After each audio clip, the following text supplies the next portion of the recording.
What's up mga kahugot? Nagbabalik muli si Hugotera 1.8 at meron po akong i-share sa inyo lalo na po doon sa mga users ng POPPO sa kabilang mundo. Kasi baka bawal dito at masipa ako. So, kayo po ba ay mahilig maglaro or maghagis doon sa kabilang mundo?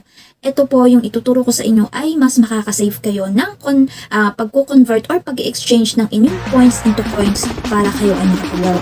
So, paano nga ba natin gagawin yun? Kasi usually po talaga, pag tayo nag-i-exchange ng points into coins, ang pumapasok lang sa atin ay yung 100 points. Pag i-convert natin into coins, ang pumapasok lang ay 92K. So, ituturo ko po sa inyo kung paano po gawin yung USDT na sinasabi. So, sa user at saka sa agent or sub-agent ay pare-parehas lang po yun. Ang pagkakaiba lang po yung user ay pumapasok po talaga direkta sa kanilang coins. At lahat po, walang control yun. Kumbaga, kung magkano yung points na i-exchange nyo, ay lahat po yun papasok sa coins nyo. Halimbawa, meron kang 150 points sa users. So, ang i-exchange mo ay 150 din. So, yung mababawas lang po doon ay bawat 100,000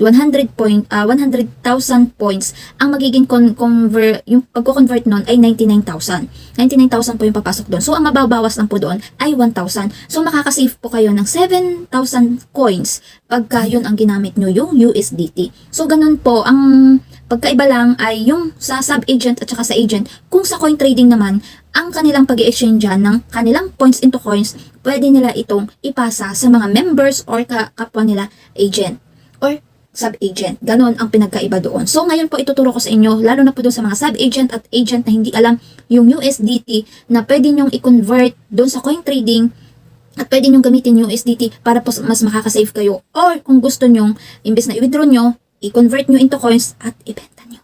So ganon yun. Kaya mas maraming nag-PPO at maraming talagang coin seller doon kasi yun yung ginagamit nila. So, eto na po, panoorin nyo hanggang dulo. So, ayun guys, para lang po ito sa mga agent or sub-agent na hindi po alam yung USDT na sinasabi sa pag-exchange ng coins. Una, pindutin nyo lang po ang coin trading na word and then susunod po nating pipindutin dito ay ang top up para po lumabas itong ating USDT. So, after that, ikakopy lang po natin yung link. Pagkatapos nyo pong makopy ang inyong link, ay babalik po tayo sa ating profile at pipindutin natin yung points kung saan makikita natin ang withdraw now. So, yung withdraw now, pindutin lamang yan and then pindutin yung link na una nyong nilagay dyan. Tapos, view. Or kung hindi nyo pa na-bind, kailangan nyo po yung i-bind. So, i-enter nyo po ang inyong password para po mapalitan yung USDT na link. So, ayan, pinalitan ko na po siya kasi coin trading po yung gagamitin ko po ngayon. So, submit. And then, kailangan natin i-time kasi ito po, ang pag-agent ka ay by 10 po yung inyong pag-exchange. So, i-submit lang natin. I-enter natin ang ating password. At pagkatapos, after 1 minute po, so ayan, naiano na natin, naibawas na natin sa ating points. So, antayin natin na magme-message po si Popo sa atin. So, ayan guys, nagpumasok na. You have initiated the withdrawal request and system is reviewing it. So, ang kailangan nyo pong gawin dyan ay mag-aantay lang po tayo ng 1 minuto.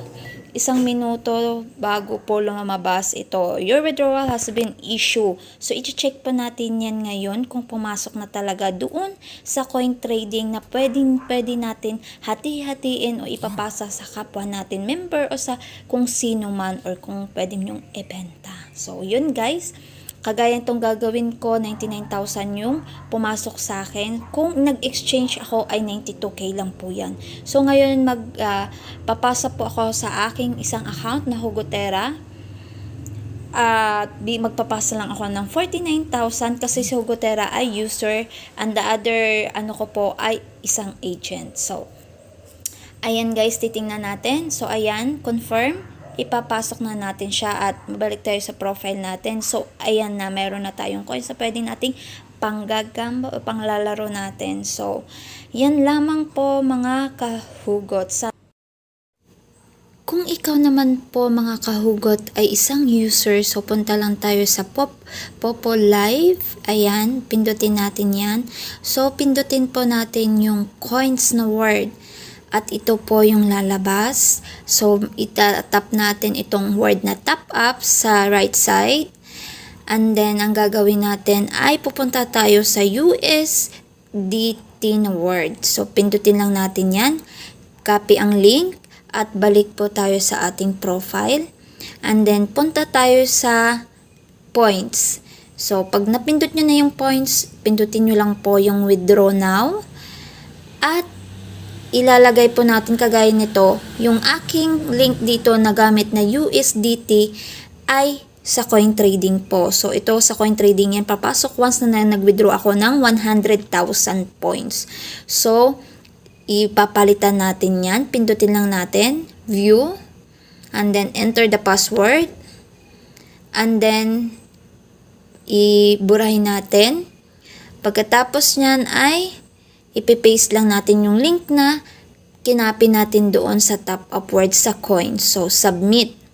So, ayan guys, pag naano nyo na po yan, na ilagay nyo na po yan, pwede na po kayong mag-withdraw. Pipindutin nyo lang yan, enter the amount, and then submit. So, yan lang po, napakadali lang po mga kahugot.